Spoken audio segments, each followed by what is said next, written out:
সন্ধ্যা। মঞ্চে উপস্থিত আছেন কবি, ভাবুক, রাজনৈতিক বিশ্লেষক ফরহাদ মাজার ভাই সহ ছাত্র নেতারা এবং সামনে শিক্ষার্থী বন্ধুরা, সাংবাদিক ভাইরা সহ অনেকেই উপস্থিত আছেন। ঠিক ডাকসুর আগ মুহূর্তে এই ধরনের একটা প্রোগ্রাম আয়োজন করার জন্য আমরা ভাব বৈঠকীকে বিশেষভাবে ধন্যবাদ জানাচ্ছি। আসলে এখানে যে শব্দগুলো রয়েছে সেই শব্দগুলোর ভিতরেই আসলে সমস্যা এবং সমস্যার সমাধান সবকিছুই আছে আমার দৃষ্টিতে। এখানে বলা হয়েছে শিক্ষা, এটা তো একটা বিশ্ববিদ্যালয়, এটা তো শিক্ষারই একটা জায়গা এবং সেটাই হওয়া উচিত প্রধানতম লক্ষ্য।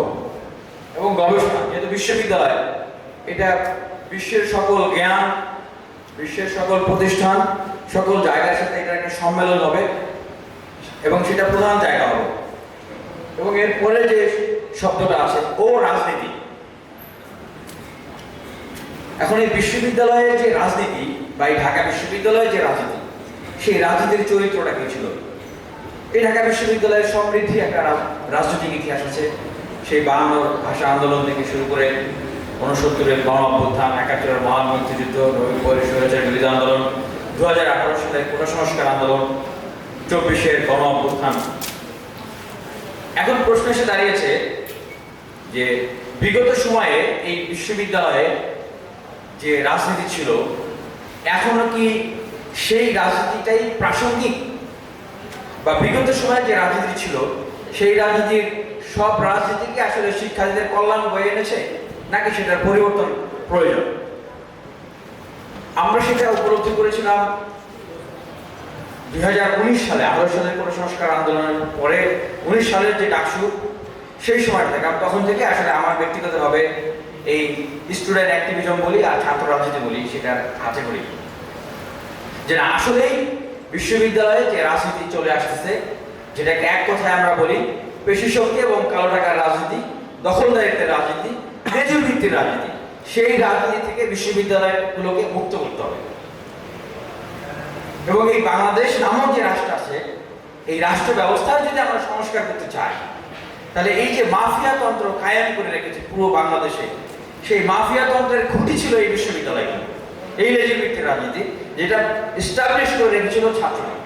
তখন আমরা ফাইন্ড আউট করলাম যে না, এটা এই দেশকে মুক্ত করতে হলেও এই বিশ্ববিদ্যালয়ের ক্যাম্পাসগুলো থেকে ছাত্রলীগ, আওয়ামী লীগকে বিতাড়িত করতে হবে এবং যেই কায়দায়, যেই মেকানিজমের ভিতর দিয়ে ছাত্রলীগ, আওয়ামী লীগ একটা দানবীয় শক্তি হয়ে উঠেছে, সেই মেকানিজমটাকেও বিলুপ্ত করতে হবে। সেই থেকেই আসলে আমার লড়াই শুরু, আমাদের লড়াই শুরু। আজকে অনেকগুলো প্রশ্ন উঠে এসছে। আমি মনে করি যে এই প্রশ্নগুলোর একটা অংশের সমাধান ফ্যাসিবাদী শাসন ব্যবস্থা, আওয়ামী লীগ, ছাত্রলীগের পতনের ভিতর দিয়ে অনেক দূর হয়েছে এবং বাকি যে সমাধান, সেই সমাধানটা আমার কাছে মনে হয়েছে এবং ঢাকা বিশ্ববিদ্যালয়ের অধিকারকে আমি সচেতন শিক্ষার্থীদের কাছে মনে হয়েছে যে সেই সমাধানটা বিশ্ববিদ্যালয়ে আসতে পারে বাস্তবসম্মত উপায়ে এই ডাকসুর ভিতর দিয়ে। সে কারণে আমি নিজেও ডাকসুর জন্য অনেক লড়াই করেছি, ভিসি স্যারের বাসভবনের সামনে অনশন করেছি, অবস্থান করেছি, প্রতিবাদ করেছি। বিশ্ববিদ্যালয়ের রাজনৈতিক সচেতন শিক্ষার্থীরা আমার সাথে সঙ্গ জুগিয়েছে, সমর্থন দিয়েছে এবং আজকে ডাকসুর তফসিল ঘোষণা হয়েছে। আমাদের ম্যাম অনেক কথা বলেছেন, এটা বাস্তবতা যে আজকে বিশ্ববিদ্যালয় প্রশাসন যে তফসিলটা ঘোষণা করেছেন, যে ডাকসুর দিকে অগ্রসর হচ্ছেন, ওনারা কি খুব ভালোবেসে আন্তরিকতার সাথে আসলে ডাকসুর দিকে অগ্রসর হচ্ছেন? এই প্রশ্নের উত্তর কি? এই প্রশ্নের উত্তর হচ্ছে না। যেটা অটোমেটিক্যালি হওয়ার কথা ছিল, সেটার জন্য আমি মনে করি অভ্যুত্থান পরবর্তী সময়ে ঢাকা বিশ্ববিদ্যালয়ের সবচেয়ে বড় অধিকার ভিত্তিক এবং গণতান্ত্রিক আন্দোলনই হয়েছে ডাকসু। আমরা যেটা এখন প্রত্যাশা রাখি যে এই ডাকসুর মাধ্যমে আমাদের ছাত্র রাজনীতির সংস্কার আনবে এবং যে প্রশ্নগুলো এসেছে, আমি অল্প সময়ের ভিতরে কিছু প্রশ্নের উত্তর দিব। এক ভাই বলে গেছেন যে নিয়মিত শিক্ষার্থী হওয়া।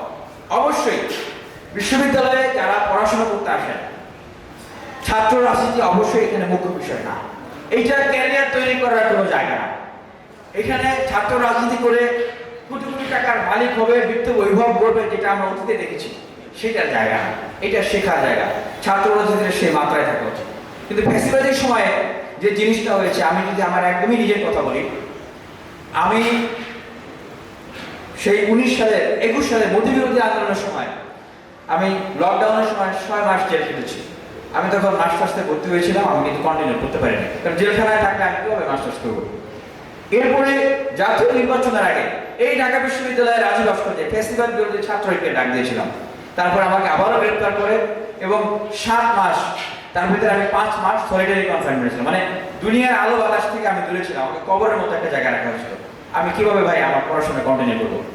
আমি 8 বার ছাত্রলীগ আওয়ামী লীগের হামলার শিকার হয়েছি এই বিশ্ববিদ্যালয়ের ক্যাম্পাসে এবং দেশের বিভিন্ন জায়গায়, এবং 12টা মামলা ছিল আমার নামে। এখন যখন আমার বন্ধু বান্ধবীরা ক্লাস করতেছে, তারা তারুণ্যের যে উৎসাহ, তারুণ্যের যে রোমান্টিসিজম, তারুণ্যের যে উপভোগ, তারা বিশ্ববিদ্যালয়ে কলকাকলি মুখর হয়ে করছে। অনেকেই পড়াশোনা শেষ করে তাদের স্বপ্নের যে যাত্রা, শিক্ষক হচ্ছে, ক্যাডার হচ্ছে, গবেষক হচ্ছে। আমি তখন ক্লাসে আসতেছে, আমি তখন কি করতেছি, মামলার হাজিরা দিতে যাচ্ছি কোর্টে। আমি তখন কি করতেছি, আমার বিশ্ববিদ্যালয়ের বন্ধুরা যখন গবেষণা করতেছে, আমি তখন জেলখানার অন্তর্প্রকোষ্ঠ করে গবেষণা করতেছি যে কিভাবে আসলে এই ফেসিবাদ মুক্ত ক্যাম্পাস তৈরি করা যায়, শেখ হাসিনা আওয়ামী লীগকে কিভাবে বিশ্ববিদ্যালয় ক্যাম্পাস থেকে হটানো যায়, বাংলাদেশ থেকে হটানো যায়।